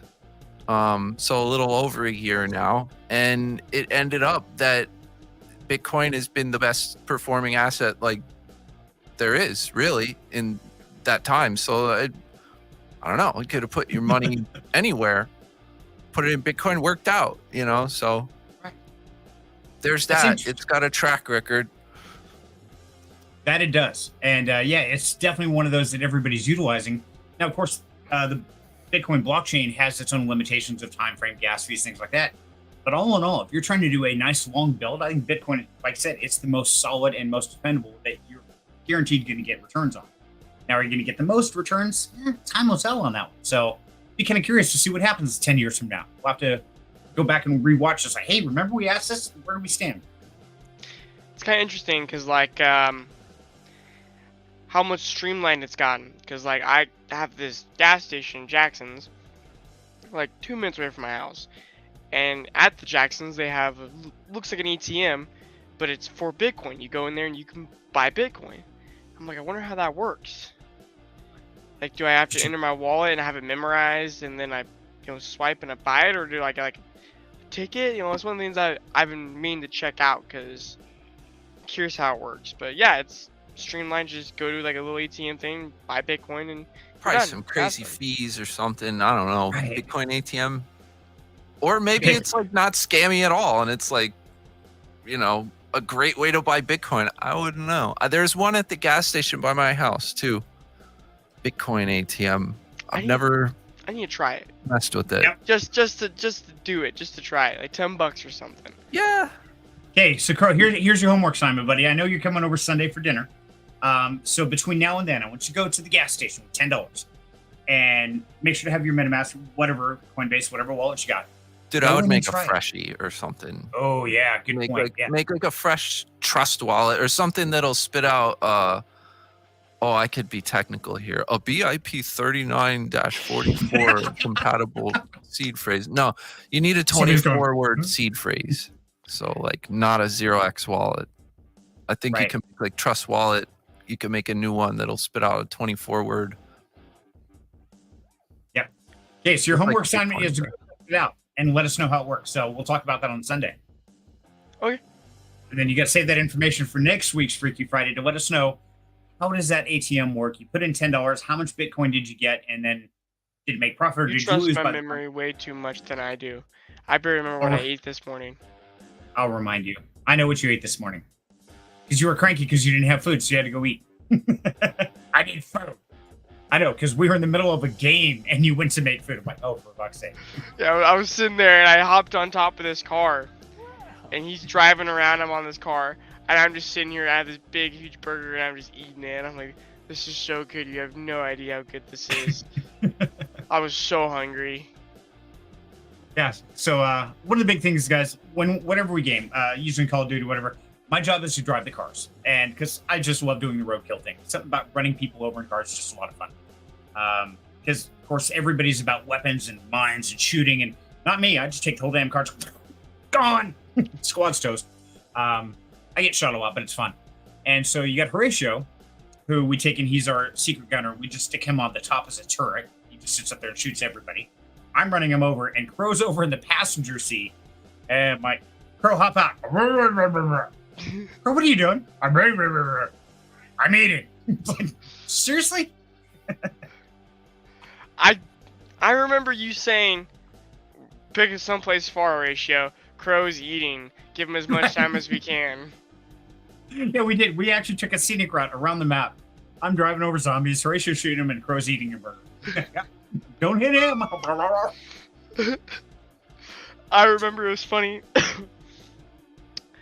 You guys went inside this building, and I had no clue. And I'm sitting there just eating, and I just hear like thud, thud. What the hell is that? And one hand with the burger, other hand with the mouse. I'm like, oh, I'm surrounded by zombies. Shoot, shoot, shoot, shoot, shoot, shoot, shoot, shoot. She's got a burger in one hand and the mouse in the other, killing zombies. Nice job. That's impressive, man. Yeah. Oh, that is great. Yes, this is how we spend our off time. And it gets challenging at best some days. And so it's really interesting. And so, us being gamers, BTK, I'm curious. How'd you spend your day, brother? What, like today? What'd you do today? Laundry. So much laundry. Like 5 or 6 loads back to back. Just like I had some piles of laundry from like before I got laid off. Like, you come home from work. I was like, damn. I'm just so used to looking. I was like, oh, dude, So it's a huge laundry day. I Gotcha. boiled some chicken and stuff for Boo Boo too. Like I do these like, a couple chicken breasts every few days, boil them and give them to the kitty. I actually got to do that right now because she's making all kinds of noise. Oh, poor kitty. Yeah, gotta take care of the she's animals. hungry. So I've been on here for like an hour and a half. I was gonna jet off, do that, and take care of a couple things. Sound good, brother. Well, hey, thanks for stopping in today. My man, it's always a pleasure talking to you too. Absolutely, brother. And stay out of trouble. No. Never. All right, later, guys. Have a good one, Beach K. Take care, brother. So, okay, there Crow. we- Now it's just me and you, buddy. Now the fun can begin. Yeah. So, yeah, we were. I know I talked to Cyro earlier. I thought he was going to make it. Chrome said he might. Peanut said he might. Smiley said she might, but wasn't sure. She did stop in and chat, so thank you, dear. And that's the great thing about Friday is we could have a whole house full. We could have just a couple of us, and either way, we're still going to show up. We're still going to have fun. Good laughs, good times. Absolutely. Now, here's the tricky part. Now, Crow, you and I talk pretty frequently. I mean, almost every night we game together for a little bit. Oh, yeah. And, I mean, we know each other's worlds and what's going on. So it gets very interesting. So, I say we have a little bit of fun. Get Dead by Daylight uploaded or updated? I will in like a minute. I have like a minute left on the download. Oh Damn shoot! it. I need to do the play test, don't I? Jeez, okay. We're gonna show the Shucky off. Well, let me see if I can do that real quick. And let's have some fun here. And so, who's all still awake? Who's still with us? What do you guys want to talk about that we haven't covered so far? Any questions? Anything you want to throw out there? And we'll get into it. We'll have some fun with this. Okay, I gotta remember how to do the play test thing. I always forget. Yeah, the beta? I don't know. Okay, there we go. I hit the first step. Oh. Wild Angels being evil. Dinner equals steak bites and garlic butter pan sauce over Parmesan mashed potatoes and sauteed mushrooms. Oh my god. I wonder what I was smelling, and it smells so damn I good. know. in here. I saw that and I was like, oh my god. I'm probably Okay. buying pizza. Like Again. It's dude. It's Modern Warfare 3's like first 24 hours. I am not leaving this house. That's fair. Okay. So, Wild Angels says, I'm still here. Thank you, love. I'm glad you're still here. And, people are going to come back and they're going to rewatch this and stuff. And that's great. I know people have lives and stuff. And we come in here on Friday just to make sure that nobody's alone. Because the last thing I want, and I remember this from when I was single, is, I'd go home Friday nights and I had pretty much nothing. I had me and the cats. And it was kind of depressing, kind of sad sometimes. And so I want to make sure that we're here Friday nights to have fun, to celebrate. And if you got nowhere else to go, hey, come hang with us. And if you do, you're just checking out the rerun. Awesome. Okay, so I am going to hold on. Can I do this? I forgot how I'm going to do this. So we're going to share screen. We're going to have some fun, guys, because we talked about this game, Dead by Daylight, right? We're going to try to stream this. So entire screen window. Here we go. Do window, share audio, tab screen instead. Okay, entire screen. Can't do that. Chrome tab. Nope, I'm gonna have to do window. So let's see if this. Okay. Do you guys hear music right now? Somebody let me know if you would, please. Just the background music. You don't hear the Dead by Daylight music? Nope. Okay. So what I want to do is I want to get out of that. That's what I was afraid of. And unfortunately, it's my main monitor, and it has that problem. So I'm going to be switching things around here. So bear with me here a sec, guys. I'm probably going to break the stream with my luck. And I'm going to share an extra camera because we haven't done the backstage pass tonight yet. So we're going to go ahead and add the backstage pass so you can see what it looks like. Just to be obnoxious. I cannot There we go. figure out how to do this. Okay, so here's backstage. So what we're going to do... I'm gonna I'll tab. Oh, I gotta get this off my main screen. Setting. You broke things, huh? Graphics. Okay, ultra quality, adjust screen size. All screen. There we go. Windowed mode. Okay. Now, if I go window mode, can I share it that way? I just see your behind the shoulder view. Right. So I added that for fun. So we're still here. So now what I want to do is I want to try to present to, and this is one of the challenges of being a content creator, is when you try to do something new on the fly, it never turns out right. It's like, what did I break this time? Okay, so stop screen share, okay, present, share screen. Okay, so I want to go entire screen, but I'm going to move this window tab. Can I do that? Let's see, window. Okay, escape. Damn it. I wish I could get this to work. Alright, doing the public test build, it should be, but just a second. Okay. I really want to show the Chucky and get the audio and all that, but I'm trying to figure out Right. how to get it to get off of my full screen mode. Auto adjust off, ultra mode, 100, screen size, window mode. So window full screen. Okay, so previous, keep it. Okay. Yeah, I don't know how to do that. That's really bugging me. Okay. Yeah, it just wants to open on my main monitor. Weird. So I may not be able to do that because my main monitor, for some reason, and I haven't figured this out. If somebody knows, I would love to know, because StreamYard does not like my new monitor. I think it's the highest resolution. Maybe if I drop that. I remember I actually was over at your place when you were sending the help desk ticket. He asked for a screenshot, so you gave him just the bare minimum of what he needed. He was like, "That's not StreamYard," and you're like, Yeah. I got tired of fighting with the guys. Like, are you serious? Come on. It's StreamYard. That's what I'm doing. And yeah, I went through like 20 minutes of questions and answered and never could get a real answer about how it works. So I was talking to Zach, and just kind of show everyone, the tattoo's starting to crack. I don't know if you can see in the camera very well. Probably not. Huh. But Hold it's on, let me get cracking that. up and everything.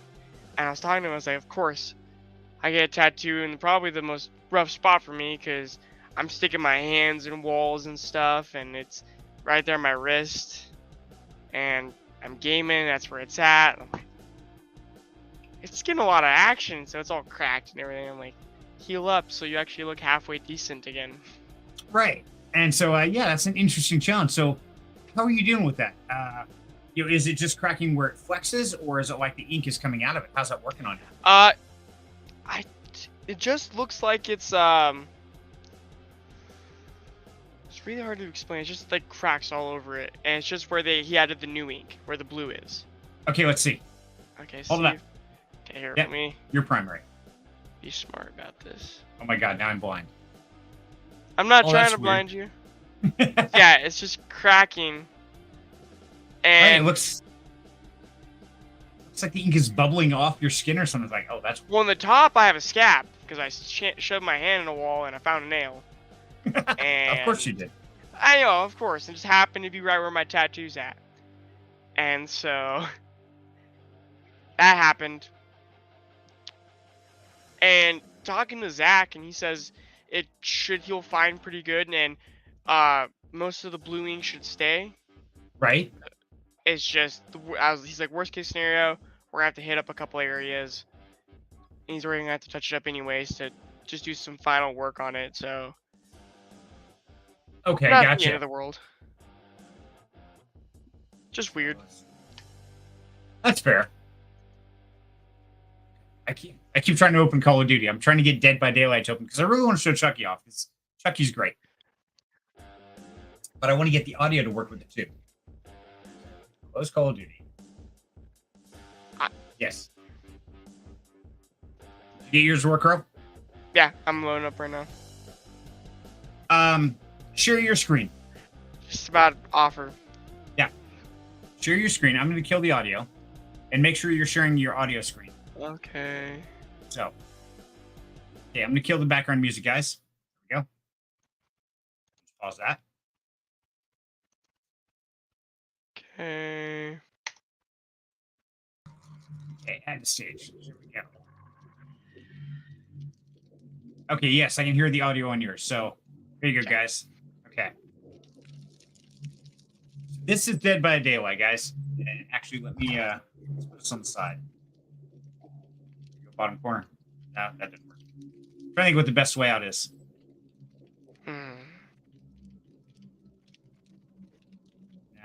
Probably stick with that one. Yeah, I think that's the best one. Okay, so run through real quick, Crow. Get yourself in the menu.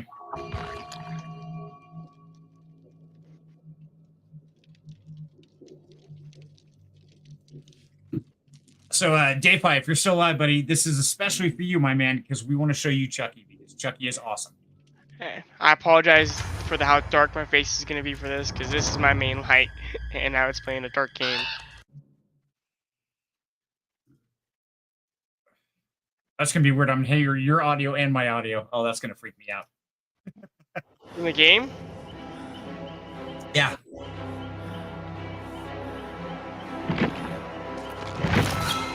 I cannot think of a way to prevent that.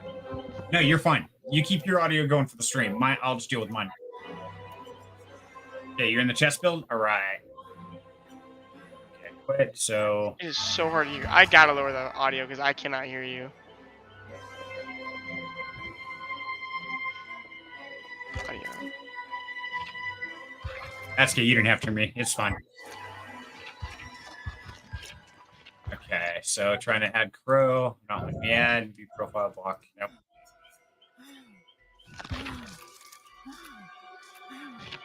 Okay. You in? Yes. I tried to invite you as a friend, but it wouldn't let me. I'm just going to... Okay. Oh, menu music. Let's kill that, because I don't need menu music.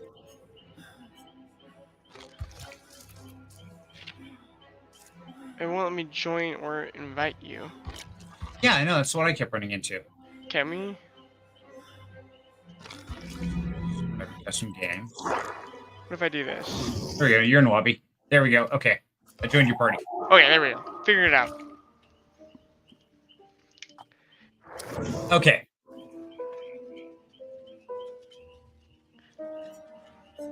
So now what we need to do is we need a Chucky. You want to be killer? We'd have to do a private game for to show off just Chucky like that. That's fine. Let's do it. Okay. I'm probably have to kill the lobby to go into That's a fine. private game.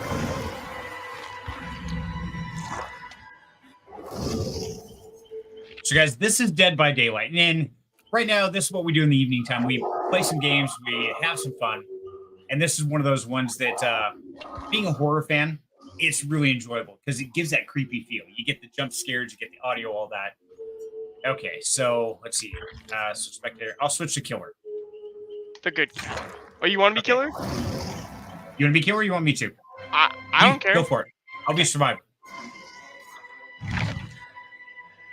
Okay, I'm survivor. Go ahead. Okay. And then I'm not gonna go into it, but you can see that you can customize your characters. You have all these perks and stuff and add-ons. It's pretty in depth. Yeah, there's a lot of history and research to do on this. Okay, so we need to add. But Oops is online. I think that's Ray. So Ray is online. It says. Let's see if she comes in. It looks like that's it. Can you add AI? I did. I added Leon S. Kennedy. Okay. Okay. So, as you guys can see, I'm the dude with the suitcase, the toolbox there. So, the whole premise here, guys, is me as a survivor, I have to run around and fix generators, while Crow, as a killer, has to hunt me down. So, I wonder, can I add another screen? I wonder, can we do 2 screens? Ooh. Show both. I'd have to like almost turn off my second monitor so I don't see you. Yeah, no, I wouldn't care if you saw me or not. It's just kind of fun. Fair enough. Let's see, share. Nope, it's going to replace one or the other. Okay. Okay, so we can bounce back and forth. Okay, so here's my survivor, guys. And so I start here, and literally the whole thing is to run around, and the birds caw, and they alert the killer where we're at. And the whole thing is like, okay, you're creeping around, hiding in the weeds, praying that the killer doesn't find us. Now, I'm going to switch to Crow's. Okay, so this is Crow's view as the killer. So his job is to hunt us down. So I've got to find generators. Well, and see, he can see where all the generators are. That's those red lights that you're seeing, guys. Okay, so I can hear a generator in here. It sounds like AI is working on it.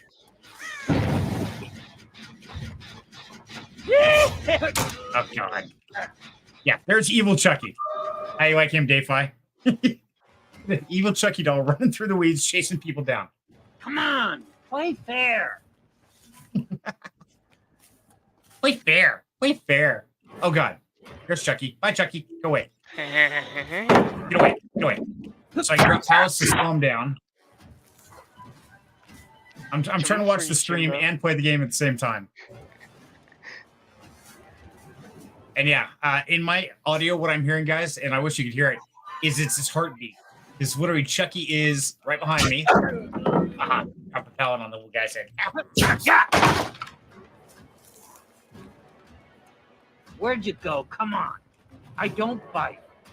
Yes, you do. Get away from me. Just die! Oh, that's awesome. There you go, Dayfi. All right, Dayfi's in here. That's what I wanted to see. There you go, Dayfi. There's Chucky. Yeah, he's chasing me down. So I'm trying to go through windows. I'm trying to vault away from him. And he's just a split second quicker than I am. In the window. Out of here. Ah, shit. I'm toast. Coming for you. I know you are. I'm busy watching the stream at the same time. Okay, go ahead. You're mine! So asshole. this is funny watching picking him up. Right. Okay, so I want to switch to. Okay, so this is my screen, guys. So now what I have to do is these skill checks back and forth. So I'm struggling. But if you notice, the ghost of serial killer for Chucky, what's his name? I freaking forget. Charles Lee Ray. Is that right? Right. That's right. Yeah. His ghost is carrying my body around and Chucky around at the same time. And he puts me on a hook. So this is what it looks like as a survivor once you're on a hook. Now for the killer, he's after the other guys. And of course, my guy's going to struggle. I'm going to try and get myself off. Oh, that didn't work. Hope you're loving this, Dayfi. It's special for you, brother. I'm gonna go away, and I'm hoping that the AI comes and gets you. Well, I tried to get myself off the hook and it didn't work. I can tell you the AI is running towards me, so he might. Sweet. Oh, I'm going to be struggling. So you get 2 hooks. The first hook you can get rescued from, but if you stay there too long, it pushes you to the second state of being hooked. Okay, there you go. AI just saved me. Okay. And that alerted you that we just got saved. Okay, so there you go. The AI saved me. He's healing me right now.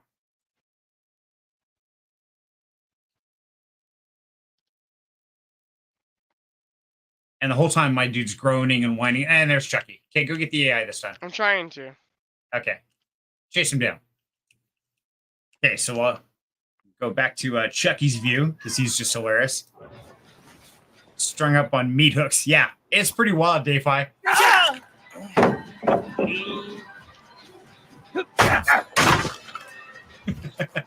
Nice one, pissed off dog. I really want to see that slice and dice. Oh, he does that evil lunge. That thing's vicious. I think I'm gonna get it. Yeah, I'm just gonna stand here and watch your stream. And so yeah, if you guys notice, see all those little red hash marks on the screen that Chucky's chasing? That's when a survivor runs, they leave those hash marks. So it's almost a breadcrumb trail. Now, if they stop and they crouch and they crawl, they move much slower, but they don't leave those tracks. And so the whole trick is to get away from the killer or lose them in the weeds, the rocks, and the debris, or by stunning him. And of course, Chucky's job is to hunt us down and kill us. And so it's a 4-survivor, 1-killer game. And yeah, it's a free-for-all. And it gets vicious. And you can get some great jump scares. You shitheads hide.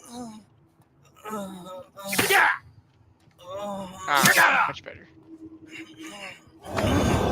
Yeah.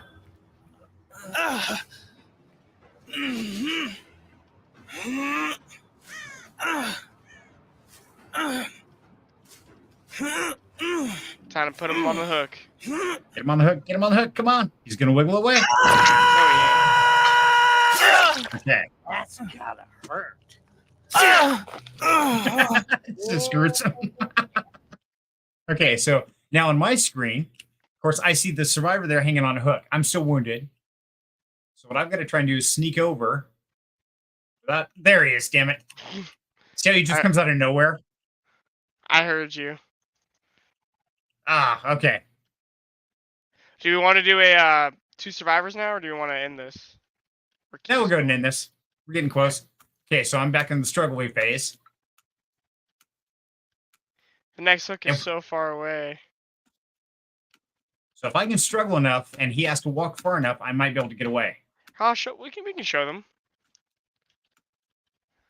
There we go. Okay, so I struggle far enough. Now what I got to do is book it out of there. He gets a quick stun effect. Okay, stop for a sec, Crow. I'm going to switch back to you. Okay, and so let's see. There we go. Add stage. There you go. Okay, so this is after I escape. Okay, so now what I want to do is I want to come save this guy before Chucky gets to me. Got him off. There you go. Now there's 2 of us. I'll rip you to pieces.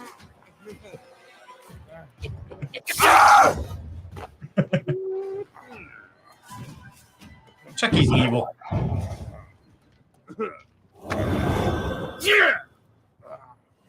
We're gonna play a little game with hooks. Austin Clark just joined. Hey, Austin, how's it going, buddy? Welcome to the party, my man. Oh, shoot. Yes, Austin, that's called Dead by Daylight. And it's all about the different serial killers, and it's all horror-based. It's an absolute blast. There you go. So I'm dead. Now, of course, the game continues until there's either no survivors or they escape. And so, yes, it has Freddy Krueger, Michael Myers, Jason, Chucky, the Huntress, Pinhead. We could show them the killer screen after this. Yeah, there's a bunch of them. But it's called Dead by Daylight. It's a lot of fun. It's... Ooh, there's the hatch. Okay, so right now, since there's only one survivor left, he could have gone out that hatch without fixing more generators.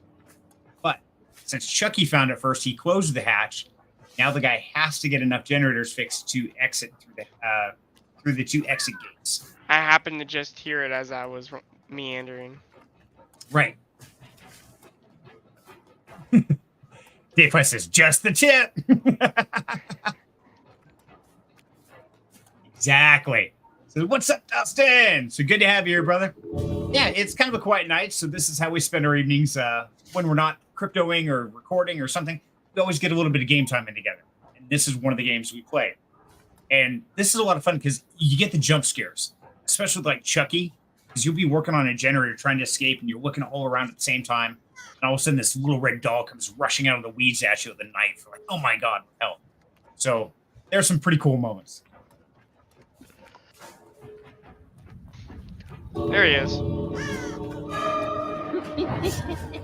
Yeah!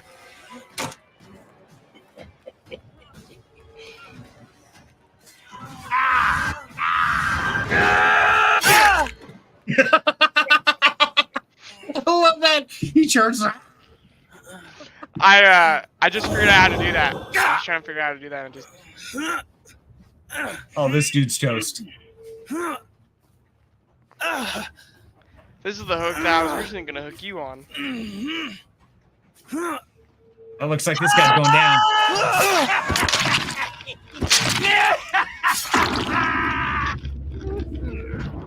I love how the grass is just tall enough to hide me. Oh, yeah. Dude, Chucky's an evil killer in this because, yeah, he just weasels his way through the grass. So there you go, guys. Chucky's the winner of this one, Brutal Killer. And it gives you stats, blood points. You can level up your skill sets. All this is involved in it. And it's a very entailed game. So what do you guys think?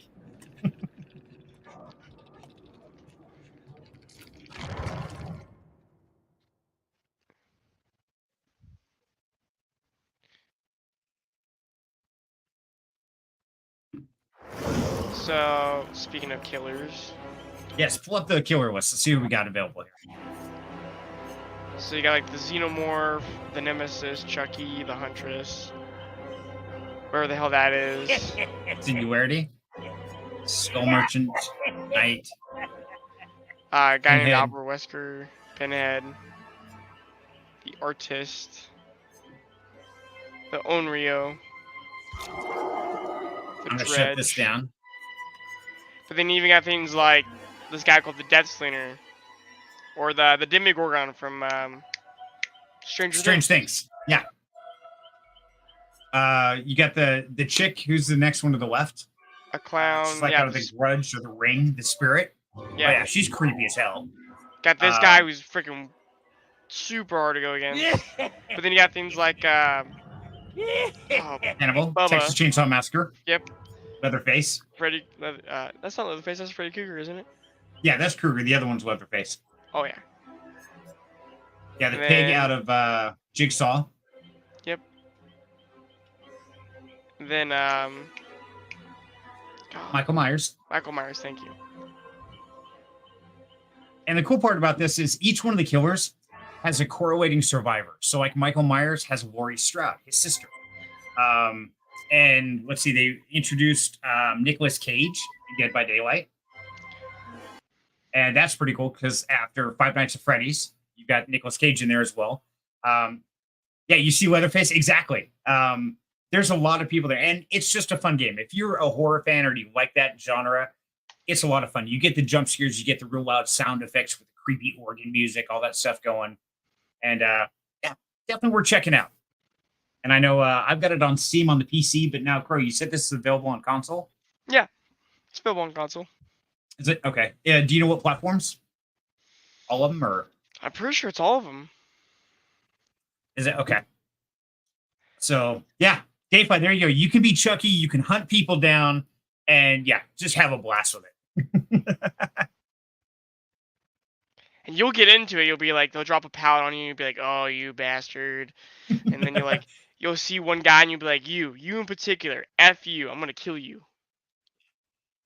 Yeah. And you can chase these people across the map, and it's challenging. Yeah, it's just a blast because as the killer, I mean, you can see the hash marks, you see them working on generators, but it's a race for time. The whole thing is. And so it gets very entertaining. And it's not just the normal like Call of Duty where it's the last man standing, shoot them, kill them.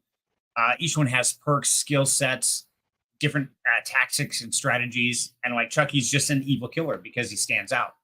Like the Huntress, you can hear her, she hums, and you hear her halfway across the map. So you're hearing this slight humming all the time. Then all of a sudden, a hatchet comes flying by your head.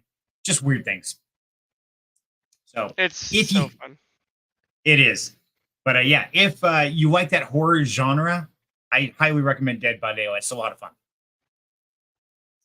So Austin, my man, how you doing, brother? So Austin, I know you've been doing a lot of trading, my man. How's this last week been treating you? You got to be up, right? Silent. Austin says, "What's up, Dave?" And I hate the fact that there's a pause between asking something. There could be like a 5 to 10, 20-second delay Oh, until yeah. it comes through. Because by the time the stream catches up to them and everything. Can't play any of the jump scare games. I die. That's fair, Austin. I do the same thing. I get all kinds of fuss. Like, oh my God, what the hell just happened? And I'm horrible at them. And that's the one thing is I enjoy playing the games. Doesn't mean I'm any good at them. I'm like the crutch. So just like in Dead by Daylight, I'm always one of the first survivors dead. But that's okay. It's fun. And that's what it's all about. But it also introduces interesting, I wouldn't say dynamic, but situations. Because I mean, like, there's been times where it's been like, 4 survivors and there's 3 of us. It'd be like me, Horatio, in the cabin here, and then Ray. And the 3 of us are just keeping him alive. And it's almost pissing this killer off because he downs him, picks him up, then we do something to make sure that he stays alive. And it introduces some pretty funny moments and funny situations that make it enjoyable. Exactly. And yeah, it's a lot of fun. Just hanging out, having a blast. And Austin says, yeah, 3% net this week. Nice. Good job. Overall, stupid sideways price action. BTC, on the other hand, has been crazy. Broken major resistance level, so I can see some more bullish. Excellent. Good to hear, Austin, man. I hope you make some good gains, some good profits on that. And yeah, that's one thing I need to start learning is I need to learn how to trade. I need to buckle down and just dedicate the time to it. It's always been my thing is I've always split so many ways. You know, as a content creator, it's like, okay, I've got this video to do and I want to do this content and I've got this stream and this. And where do I find the time? And I'm always worried that, okay, if I don't dedicate the amount of time necessary, I'll never make it there. So I've got to buckle down and do it, brother. He plays trading jump scare games. Yeah. It's like, all right, it's great. Oh my God, it's great. Yeah. Trading can be like a jump scare. At least to me, it is. Mr. said you should join the pack. Yes, I do need to join the pack, Austin. You're right. Something I just got to dedicate myself the time. And that's what I don't want to do disservice because what I see is a lot of people trading, and correct me if I'm wrong here, is they jump and think they're going to make $1 million overnight and they're going to do 1 or 2 trades every day and they're just through the roof. It's great. And they don't dedicate the time to truly learn how to do technical analysis, things like that. And then they wonder why it failed. And I often think that if I don't dedicate enough time and focus on it, then I'm probably guaranteeing myself for a failure. So I just want to make sure I give it a good, solid effort when I do the time or when I decide to jump into it. Yes, I do plan on joining the Wolf Pack for sure. Completely off topic, but something absolutely hilarious happened today. What'd you do? I didn't do nothing. It's what Finnegan did. Oh, God. What did he do?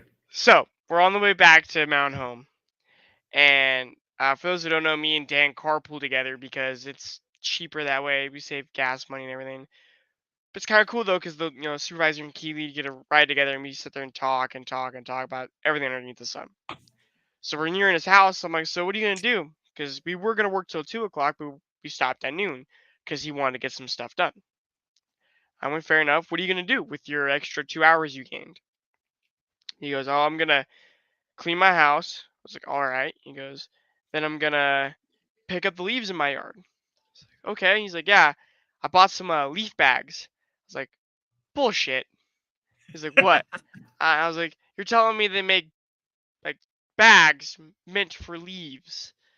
Bullshit. You're pulling my leg. And he goes, no, I really did. And he's like, and they're orange. And so when you fill them up full of leaves, they look like a pumpkin. Big, huge things. They look like a pumpkin. Exactly. I've seen those. Those are great.